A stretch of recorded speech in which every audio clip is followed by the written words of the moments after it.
Welcome to Making Polyamory Work. Hi, I'm Libby Sinbeck, and I want to thank you for being with me today. I'm a queer polyamorous mom and a relationship transformation coach. And okay, content note here, today's episode is going to be a little bit different. In all honesty, I know you guys have been missing me, and I have been debating about whether or not I wanted to release an episode right now or when would be the right time to do it. Because making space for Black voices against police violence that leaves Black Americans in perpetual fear for their lives, violence that has taken countless lives, most recently those of George Floyd, Breonna Taylor, and Ahmaud Arbery, that's felt more important these past 2 weeks than anything I have had to say. And I just want to say to my Black listeners that I see you, and I'm here with you, and I stand in solidarity with you.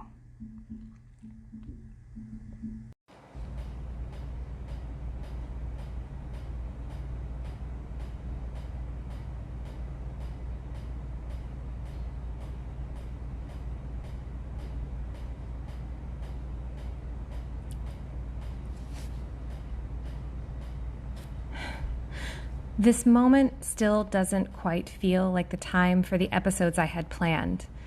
But something came up in recent conversations that I thought might be helpful, and which is also applicable to other moments of crisis.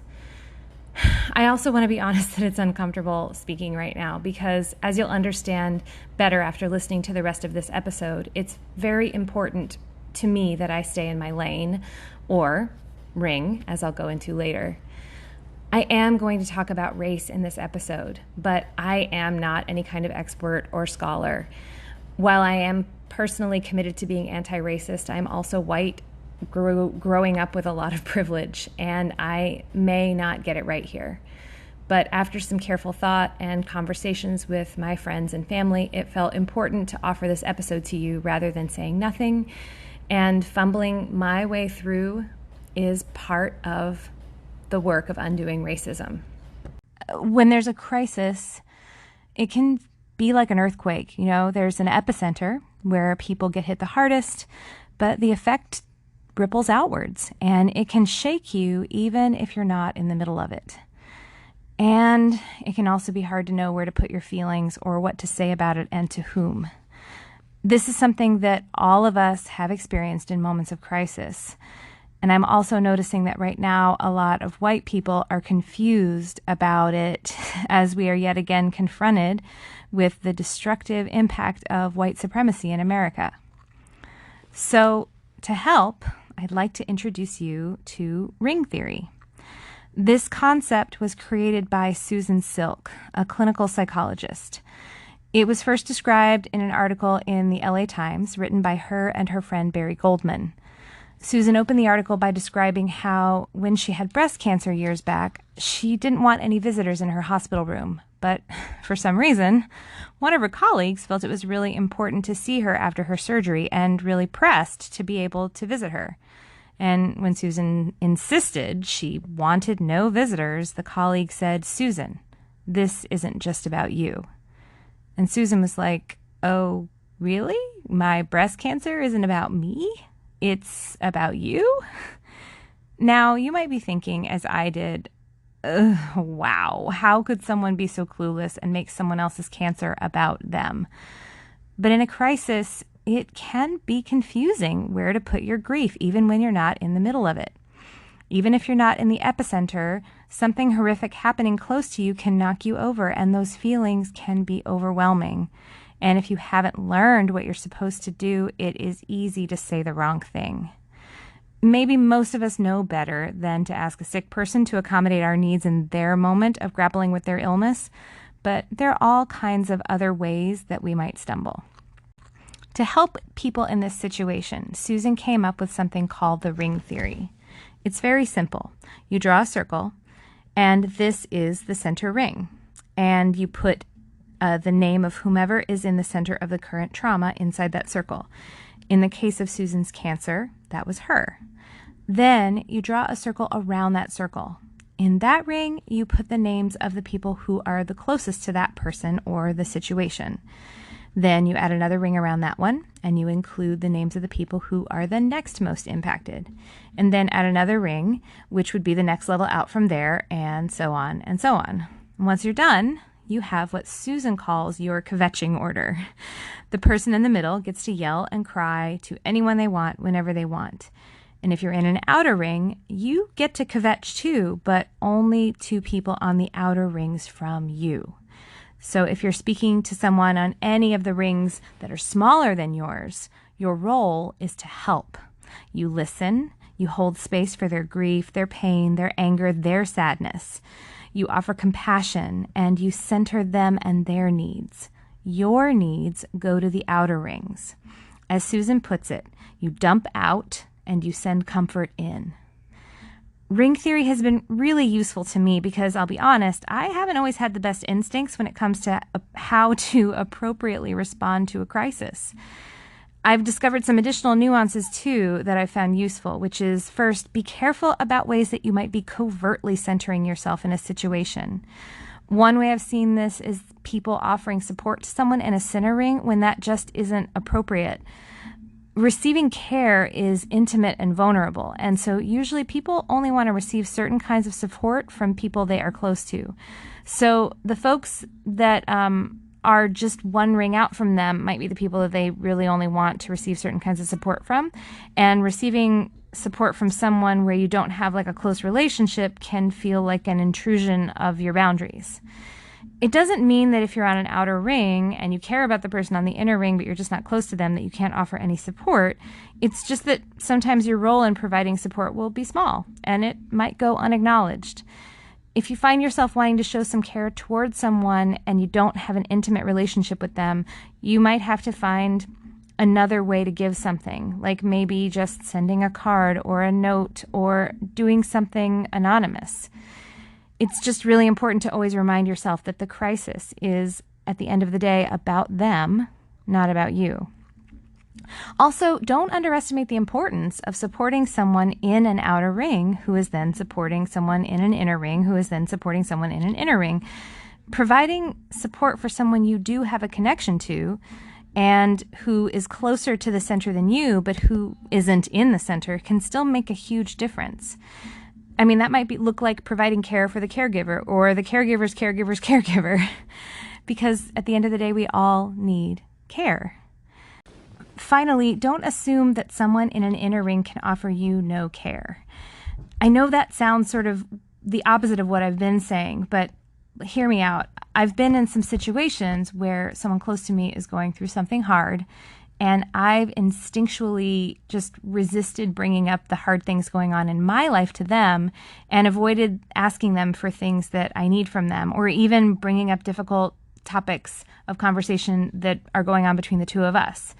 I had the worry that if I asked for something, anything, that I'd just be piling on to their grief or worry and adding to their stress, and maybe also worried that they just couldn't handle tackling difficult things that I needed. And that is sometimes true.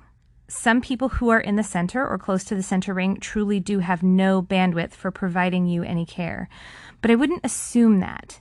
Assumptions are not only a missed opportunity, but they are also making decisions for someone else about what's best for them, or deciding for them what they're capable of, which can actually harm your relationship. Sometimes, even though someone is in a crisis, they are available and sometimes even desirous of providing support to you around something that they aren't the center of. Just as receiving care is intimate, so is giving it. And so that helping someone else can actually make you feel close to somebody.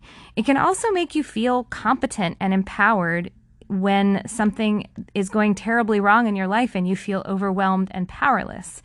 And so depriving our partners or other friends or family members or whomever from caring for us just because they're having a hard time may be depriving them of much needed connection and distraction and empowerment. Also, squashing your own needs just because someone is going through a hard time can also harm a relationship if it's something that really does need to be addressed. I mean, obviously read the room. but don't be afraid to ask someone if they have the bandwidth to give you something if you need it. Just also be okay with hearing no.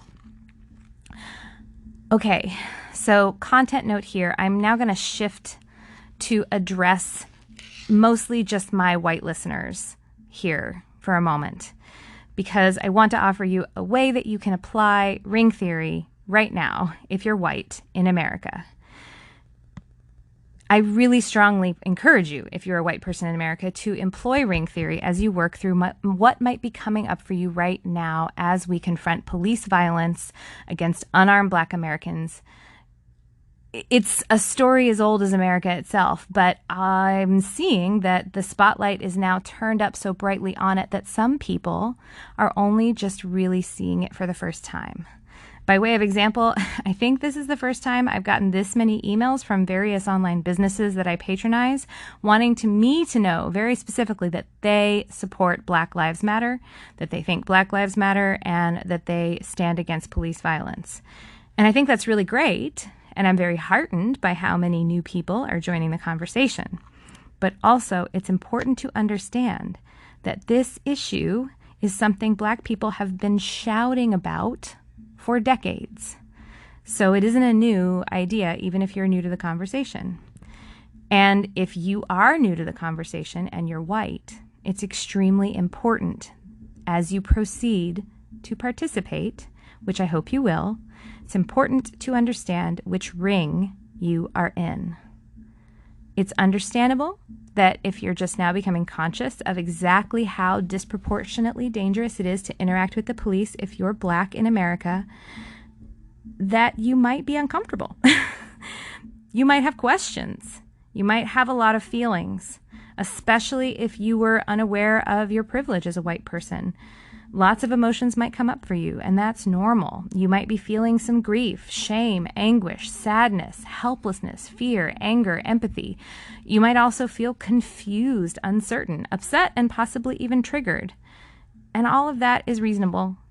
But if you're white, it's important to consider where those feelings belong. Remember the ring theory. If you're white, you are not in the center ring. So whatever is coming up for you around the current conversation about racism in America and the role the police have been playing, it's important to take it to the outer rings.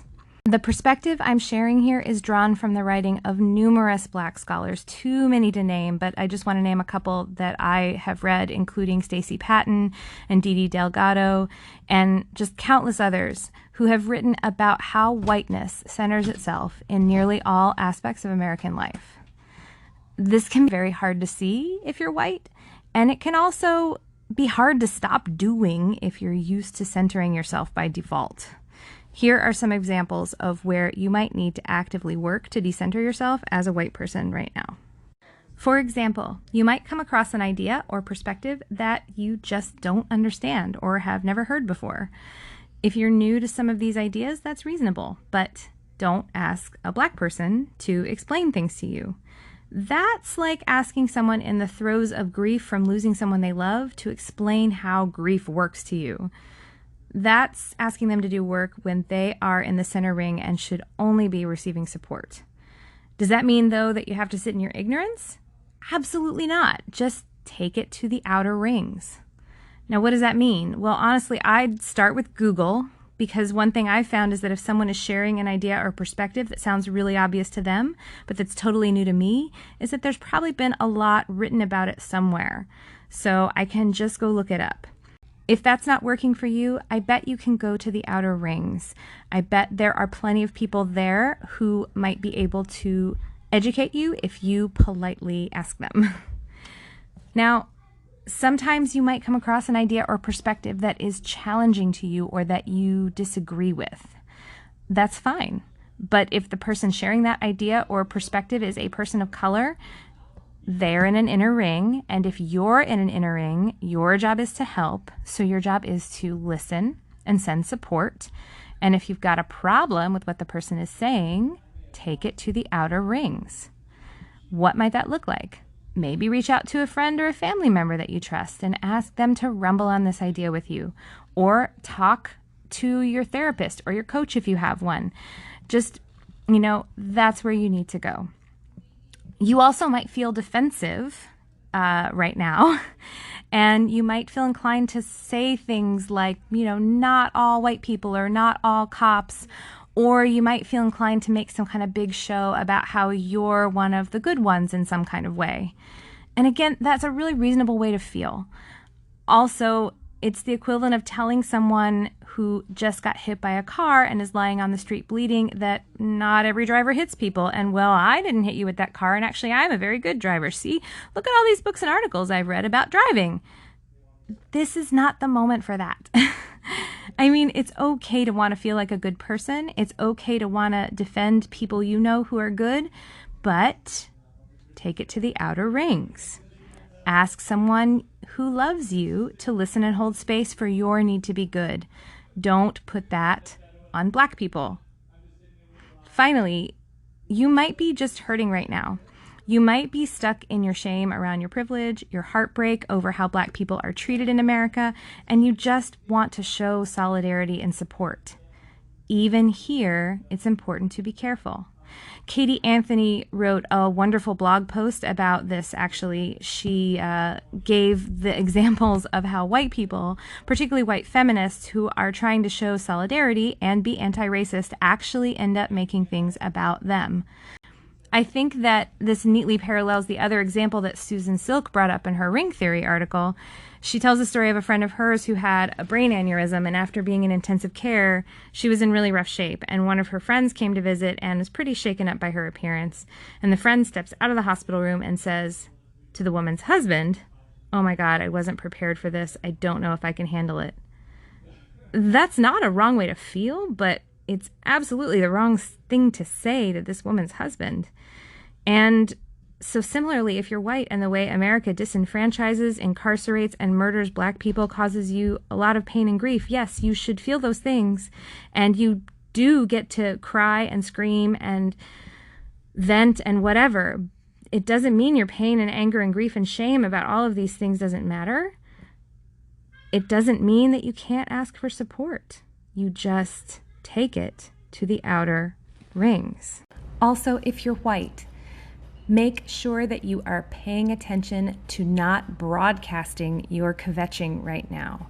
It's a time to really be mindful about what you are putting out into public spaces, and that includes social media.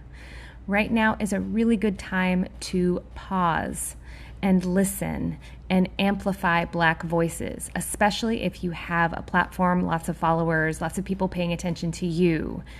Decenter yourself and center Black voices right now.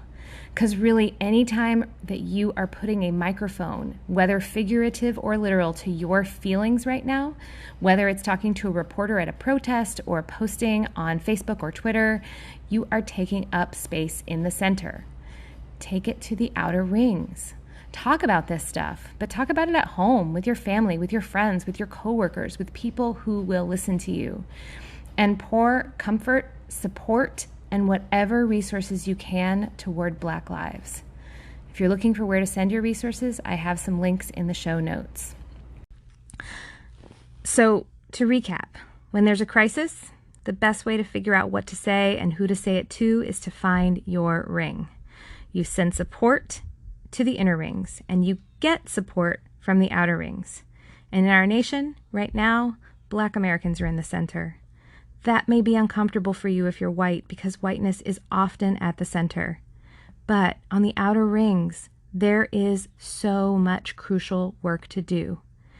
And that is especially true right now.